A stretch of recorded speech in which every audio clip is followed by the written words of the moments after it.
I worked as a cop for over 30 years before I retired. I'd seen all kinds of chaos and danger during that time, and I thought nothing could shake me anymore.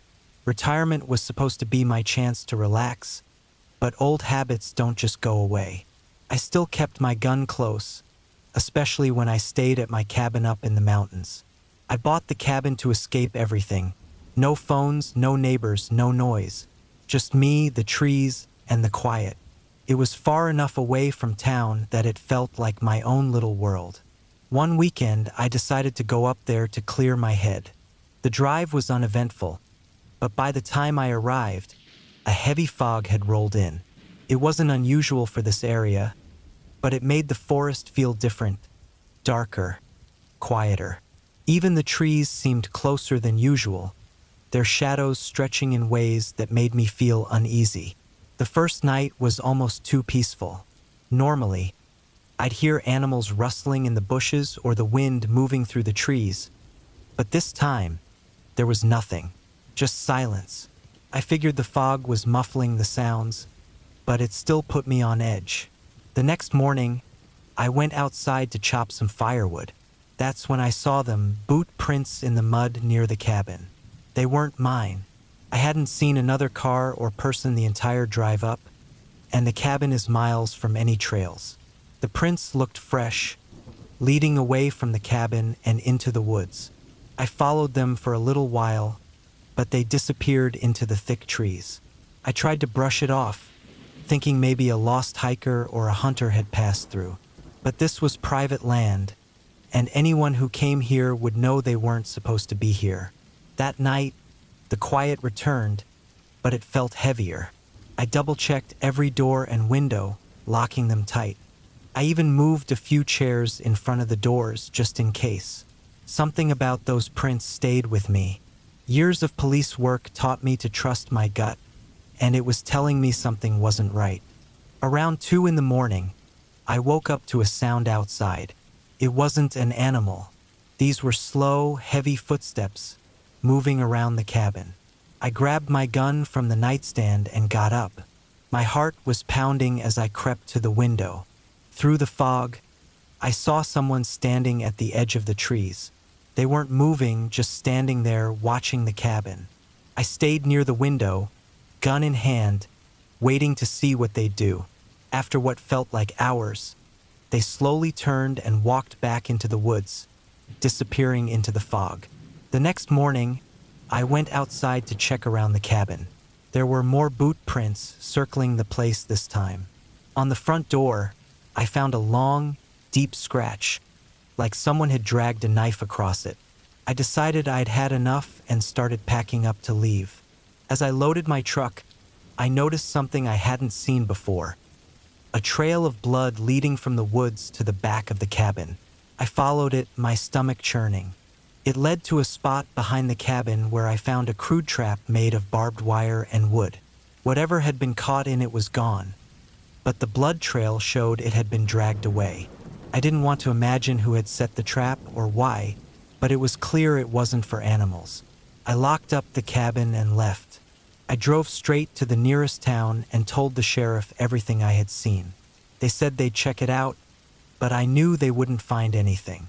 Whoever was out there knew how to stay hidden, and they weren't sloppy. I've never gone back to the cabin.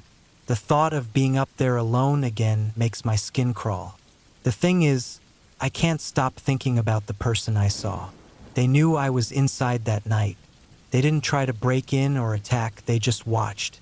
It wasn't random. They were waiting for something.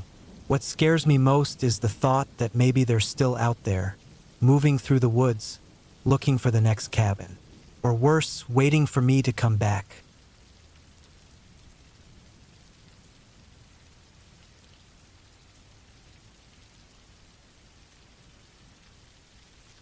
I used to visit my grandmother's cabin every summer. It was a small, old place at the edge of a quiet village, surrounded by open fields and thick woods. The air always smelled fresh, like grass and dirt, and the nights were so quiet you could hear every creak of the old wooden floors. I loved being there, but one summer changed everything for me. I got there late in the afternoon. The village felt different, quieter, almost empty. Grandma had mentioned some people had seen strangers hanging around, but I didn't think much of it. It was a small place, so anyone new would seem out of place. I unpacked quickly, trying to settle in. The cabin smelled like it always did, like old wood, and the herbs Grandma hung in bundles on the walls. The first few days went by without anything strange happening. I helped Grandma in the garden behind the cabin, went for long walks in the fields, and spent time fixing little things around the place. But one evening, as I sat outside watching the sunset, something caught my eye. Far off, near the woods, someone was standing completely still. They were too far for me to make out their face, but I could tell they were facing the cabin. I waved, thinking it might be someone from the village, but they didn't move. They just stood there watching. It made me feel uneasy, so I went back inside and locked the door. I rarely locked the cabin, it never felt necessary here. But this time, I couldn't shake the feeling that something was wrong. I told myself it was probably nothing, maybe someone waiting for someone else, but the feeling of being watched stayed with me. That night, I woke up to a noise. It was faint, like someone lightly tapping on the window. My body froze, and I held my breath, listening. The tapping stopped, and then I heard slow, soft footsteps on the porch. The cabin was old, and every step on the porch made a loud creak.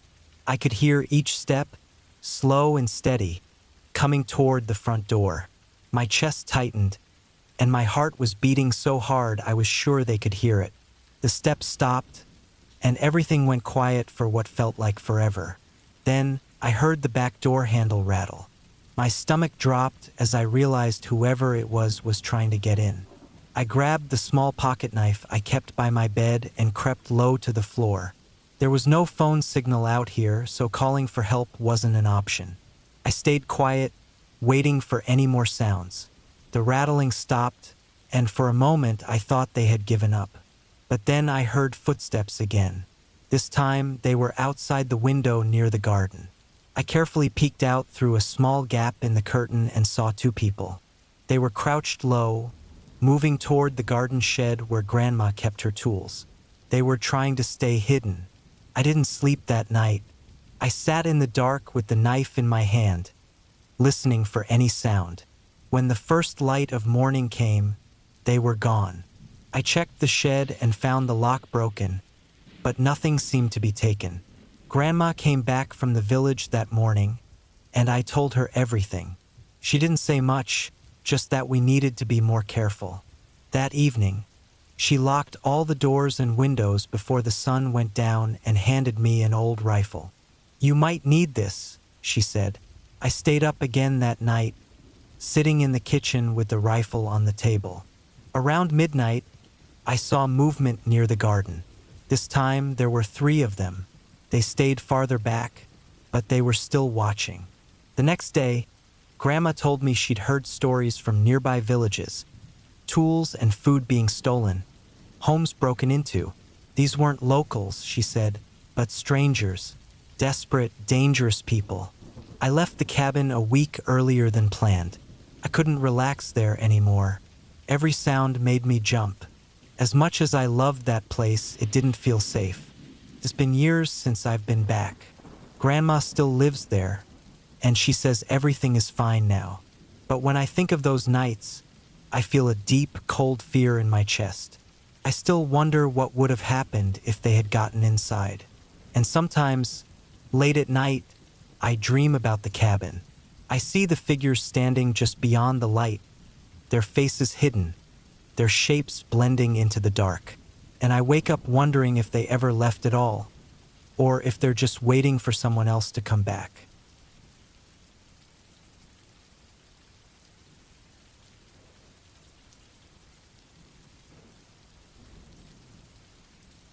I hadn't seen my ex-wife's sister, Karen, in years. When she called out of nowhere and asked me to help her with some work at her cabin, I didn't know what to say at first. She said she needed help clearing out some bushes and fixing a few things before winter came. I thought about saying no, but I didn't have much going on anyway. Spending a weekend in the woods sounded better than sitting around my small apartment. The cabin was far out in the forest, way past where my phone worked or the roads were paved. I got there in the early afternoon. Karen was already unloading tools from her truck when I pulled up. She waved and pointed to the tool shed. We didn't talk much. We just got to work cutting branches, fixing loose boards on the cabin, and stacking wood for the fireplace. By the time the sun started going down, I was wiped out.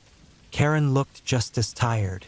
The sun cast long, dark shadows across the clearing. Karen said she'd finish stacking the firewood while I cleaned up inside. The cabin was small, just one big room with a little loft above. I swept up the dirt and wood chips from the day's work and got a fire going in the old fireplace. The sound of the crackling logs broke the quiet. For a moment, it felt calm. Karen came in as it got dark, her cheeks red from the cold. We ate some canned soup and bread in silence, then sat by the fire. Outside, the woods were pitch black. I forgot how dark it gets when you're far from streetlights. I was starting to feel relaxed when I heard something. A faint crunching sound, like someone stepping on gravel outside. I looked at Karen to see if she noticed, but she didn't react. I told myself it was probably a deer or some other animal, but the sound didn't stop. It got closer, moving slowly around the cabin. My chest felt tight as I listened. It wasn't the kind of noise an animal makes. It sounded like footsteps, steady and careful. Karen must have felt me tense up because she stopped what she was doing and looked toward the door. Without saying anything, she grabbed a flashlight and pointed it out the window. The beam lit up the trees, but there was nothing there, just darkness. The second she turned the flashlight off, the noise started again, this time right outside the cabin. I walked to the door and locked it, feeling stupid for not doing it earlier. The sound stopped right after I turned the lock. The silence that followed was worse than the noise.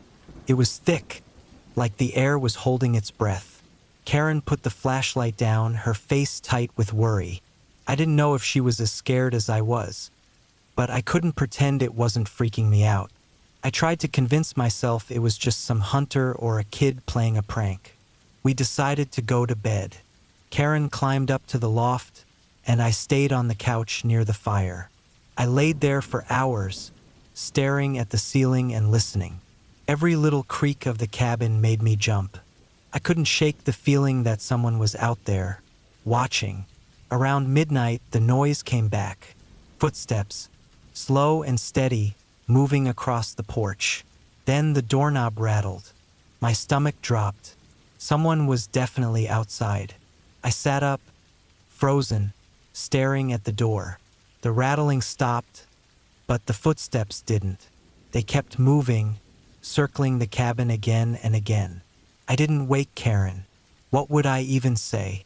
Instead, I grabbed the hatchet we'd used earlier and held it tight.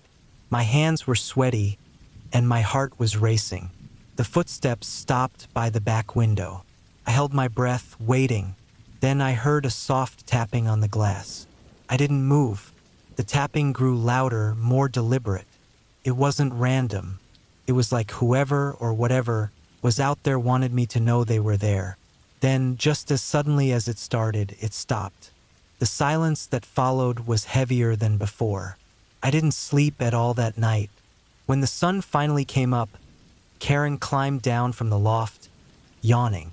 She asked if I had slept, but before I could answer, she froze. Her eyes locked on the back window. I turned to see what she was looking at. The glass was covered in muddy handprints. They were smeared, like whoever made them had pressed their palms and fingers against the window again and again. But what made my stomach drop was the size. The prints weren't big. They were small, like a child's hands. I grabbed my bag and told Karen we needed to leave. I didn't care about finishing the work anymore.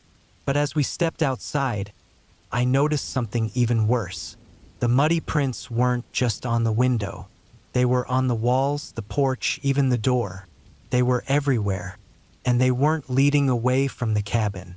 They were leading in.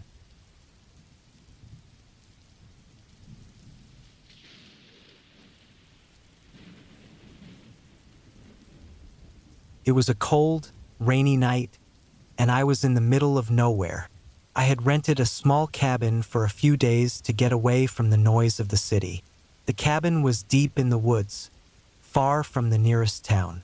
It was so quiet out there that it felt heavy, broken only by the sound of rain hitting the roof and the creaks of the old wooden floorboards.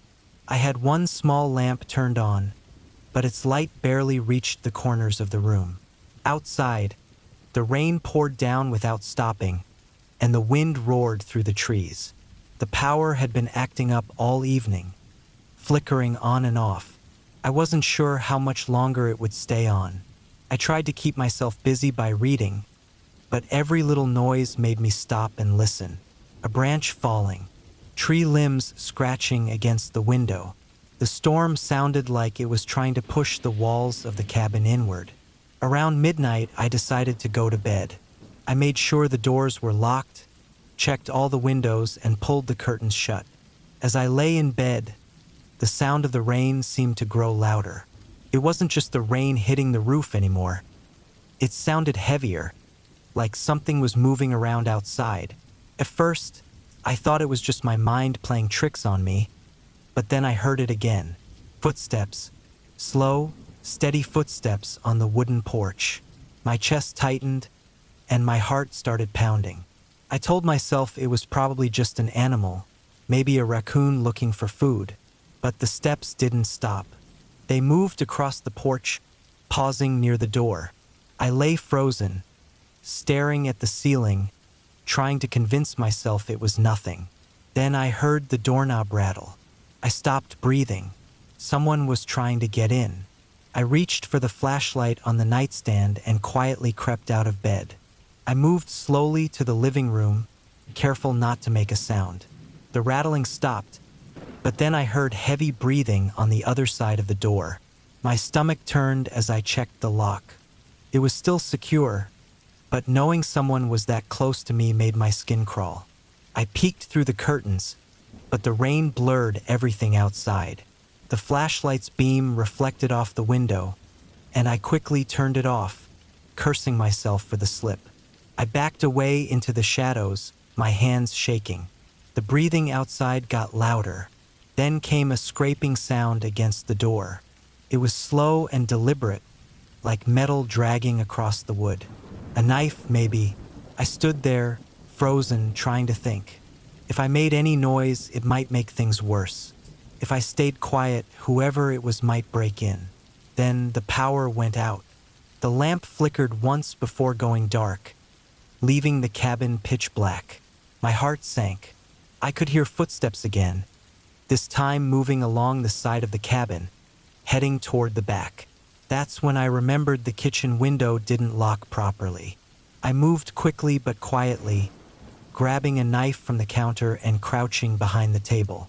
The rain was the only sound for a moment, but then I saw a shadow outside the kitchen window.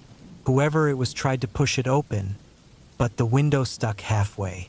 I could hear them muttering under their breath, though the rain drowned out most of it. I didn't wait to see what they would do next. My hands were shaking, but I managed to grab my car keys from the counter. Without thinking, I bolted for the front door. I threw it open and ran out into the rain. The cold water soaked me instantly, but I didn't care. Behind me, I heard a loud shout, followed by quick footsteps.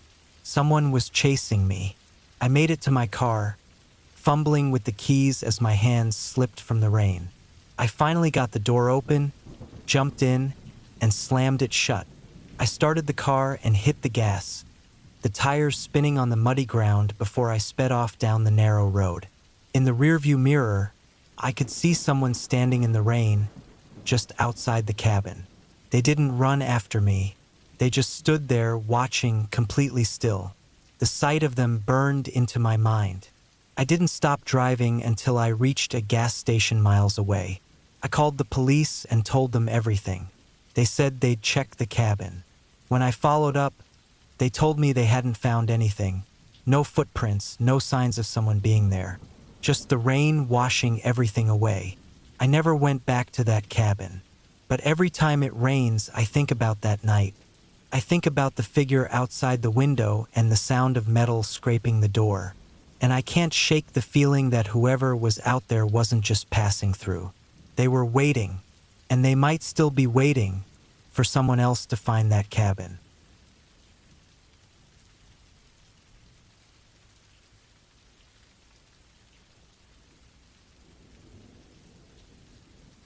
I had been excited about this trip for weeks.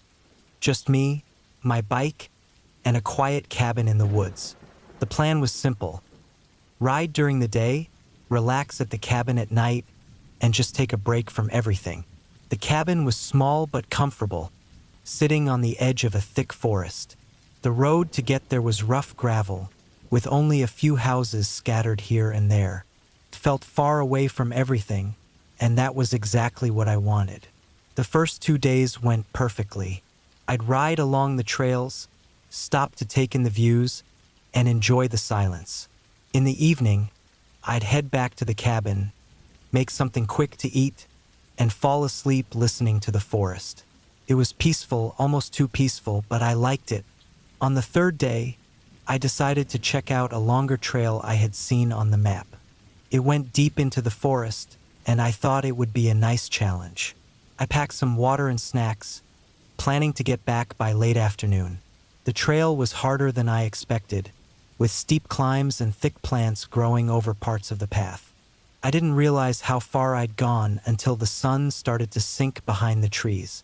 I turned around and rode as fast as I could, hoping to get back to the cabin before it got too dark. As I got closer to the cabin, I noticed something strange. The gravel road, which was usually empty, had fresh tire tracks on it. They looked big, like from a truck.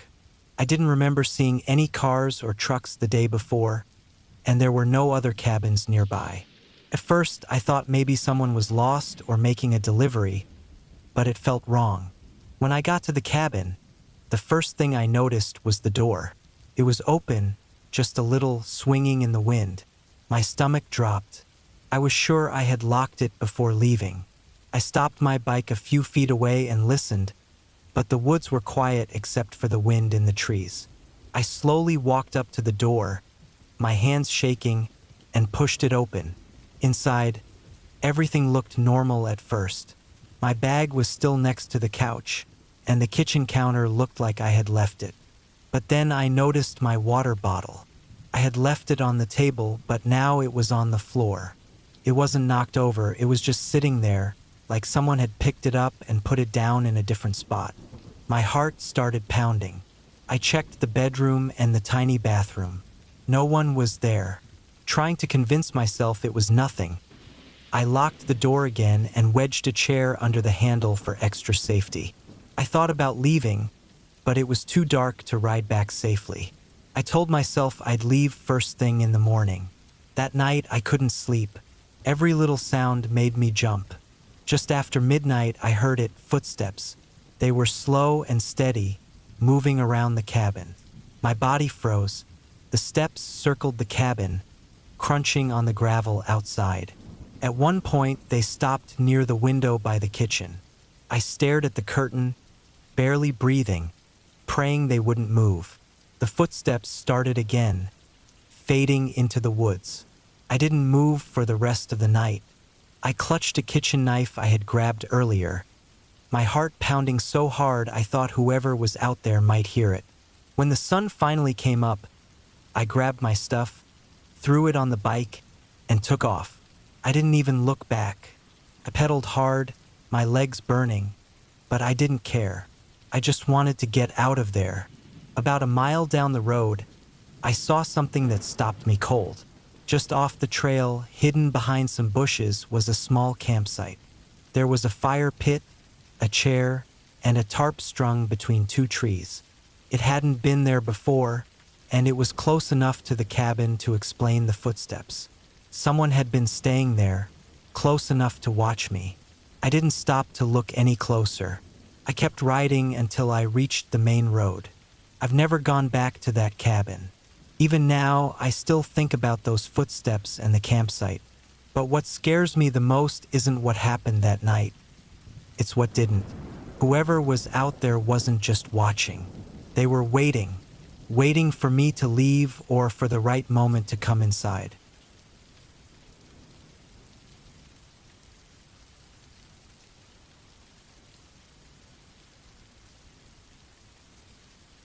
I rented a small cabin in the woods for a weekend, just me and my dog, Rusty.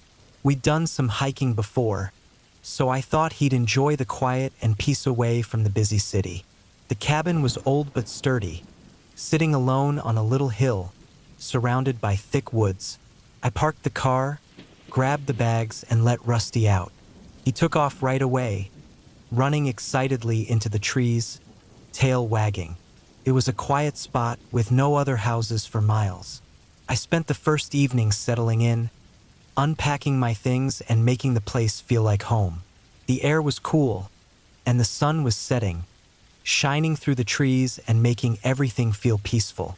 Rusty, usually full of energy, calmed down and curled up next to the fire while I cooked. As night settled in, things started to feel off. Rusty suddenly growled, staring out the window into the trees. At first, I thought it was nothing, but then I heard it too. Something moving outside, faint sounds in the bushes. I thought it might be a deer or maybe a raccoon. But then Rusty stood up, his ears flat against his head, and he gave a deep growl that sent a chill down my spine. I tried to ignore it, but the feeling that something was wrong wouldn't go away. The noises kept coming, circling the cabin. Sometimes they were close, sometimes far away, but always there. I checked the doors and windows to make sure everything was locked. Rusty kept staring at the door, his eyes wide and fixed. I was starting to get worried, but I tried to stay calm for his sake. The hours dragged on, and the sounds grew louder, closer. At one point, I heard something heavy hit the side of the cabin. Rusty charged to the door, barking loudly, but I held him back. My heart was racing. Whatever was outside wasn't just passing by. It was moving around with purpose, like it was waiting for something. I grabbed a flashlight, holding it tightly in my hands. The noises stopped, but the silence that followed was worse. I stepped out onto the porch and shined the light across the dark woods. Rusty stood by my side, tense, his body rigid. The forest was eerily still, no wind, no animals, just complete quiet. Then, I saw something that made my stomach drop. A shadow moving fast, low to the ground, almost on all fours, but not quite human. I rushed back inside, slammed the door, and locked it. Rusty was frantic now, scratching at the door, growling louder than I'd ever heard him before. Outside, the sound started up again, but this time, it wasn't just rustling. There were loud thumps against the walls and sharp scratching noises, like claws dragging along the wood. I grabbed my phone to call for help, but there was no signal. I was completely alone, miles from anyone. I couldn't stop thinking. Whatever was out there wasn't going to leave easily. My mind raced as I tried to think of what to do. The cabin wasn't strong enough to hold off whatever was out there, and I didn't have a way to fight back. The night dragged on. I stayed close to Rusty, trying to keep him calm. Every noise, every movement outside made my heart race. At one point, I heard a loud crash, a heavy thud against the back door. I jumped, feeling my heart jump into my throat. I grabbed a fire poker and held it in front of me, ready to defend myself. I could hear breathing outside, low and heavy, too close. Rusty barked again, his voice now full of panic. I heard the sound of a car engine in the distance, and for the first time all night, I felt a small wave of relief. The noises outside stopped, and the air seemed to lift a little. A truck pulled up to the cabin, its headlights sweeping across the porch. The driver, a park ranger, got out and walked toward the cabin cautiously. He looked at the cabin and asked, "You okay?" I just nodded. I couldn't speak. I was too scared. The ranger quickly checked around the cabin, then moved to the back. He came back a few minutes later, his face serious. "I don't know what it was, "But you're lucky you're okay," he said. "There's something moving through the area. Big, fast, but not an animal. I'm not sure what it is, but it's been causing problems for a while." I didn't want to know more. I didn't care what it was. The ranger stayed the rest of the night watching the area. The morning felt like a relief, but it was different, calm, but with something still hanging in the air. I felt like the woods were still watching, waiting. When I left the cabin the next day, I locked the door behind me, but I knew one thing for sure. I would never come back to that place. The fear from that night didn't leave me, and every time I hear something moving in the woods now, I can't shake the feeling that whatever it was, whatever had been watching me from the trees, is still out there, waiting for the right moment to return.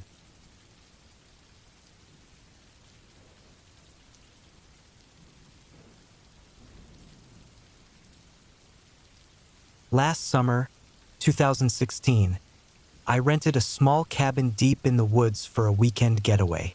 I wanted to be alone, just me, a hammock, and time to think. The cabin was far from the nearest town, down a dirt road, and surrounded by trees. The only sounds were the wind in the leaves and the occasional rustling of animals. It seemed perfect. I got there in the late afternoon. I unpacked my stuff and set up near the porch. The cabin felt old, like no one had been there in a long time. But it didn't bother me. I liked being away from everything. I had my books, snacks, and the whole weekend to myself. After settling in, I took a walk through the woods to get familiar with the place. The trees were thick, and the air was damp, still, and quiet. I didn't think much of it, just thinking it was the kind of silence you don't get in the city. By the time I came back to the cabin, the sun was low, casting long shadows through the trees. I started a fire in the fireplace and made myself dinner. I felt comfortable, but something didn't feel right. It was like someone was watching me, though every time I turned around, there was no one there. Around 10 p.m., I was sitting on the porch, staring at the fire when I heard something. Heavy footsteps moving through the brush near the trees. My heart started beating faster. I thought it was probably a deer or another animal, but the sound was too slow and deliberate. It was too close to be random. I froze, trying to listen. The footsteps stopped. Then, I heard another sound, a twig snapping. Quickly looked around. There was nothing. The shadows in the trees were thick, and I couldn't see past them. I tried to ignore it, telling myself it was nothing, but the feeling of being watched wouldn't go away. I couldn't shake the idea that someone was out there, just out of sight. That night, I locked all the doors and windows and double-checked everything before bed. The cabin was so quiet before, but now every little noise, creaking floorboards, the wind against the walls, sounded like something else. I stayed up late, barely sleeping, listening to every sound. I couldn't shake the feeling that I wasn't alone. I didn't finally fall asleep until early morning, too tired to stay awake anymore. When I woke up, the sunlight was already coming through the window, but something was different. The air felt heavy, almost suffocating. I got up, went to the window, and froze. There were fresh footprints all around the cabin. They circled the whole cabin, stopping at the porch steps and then coming to a halt at the door. These weren't animal prints. They were boots. Someone had been outside my cabin all night, walking around. I checked the door locks. Everything was still secure, but a cold panic started to take over. I quickly packed my things, grabbing only what I needed. I knew I had to leave. The woods weren't peaceful anymore, and whoever had been out there was still nearby, maybe even watching. I hurried down the gravel road, my heart racing. It wasn't until I finally reached the main highway that I started to breathe again. But the silence of the woods, the fresh footprints, and that feeling of being followed stuck with me. I didn't know who or what had been out there, but I knew one thing. I was never coming back to that cabin. As I drove away, the only thing I could think about was how close that person had been. The footsteps were right there, right outside, and yet I had never seen anyone. I looked in the rearview mirror, half expecting to see someone standing on the road behind me, but there was nothing. That's when I understood how wrong it had all felt. I had been alone in that cabin, but someone else had been much closer than I thought. The trees, the quiet, none of it had been peaceful. It had been empty for a reason. I don't know who was out there or what they wanted, but I still feel like they're watching me. Even now, the woods don't forget. They don't let go. And sometimes, when it's too quiet, I wonder if that person is still out there, waiting for me to come back. Maybe next time they won't just walk around the cabin. Maybe next time they'll come inside.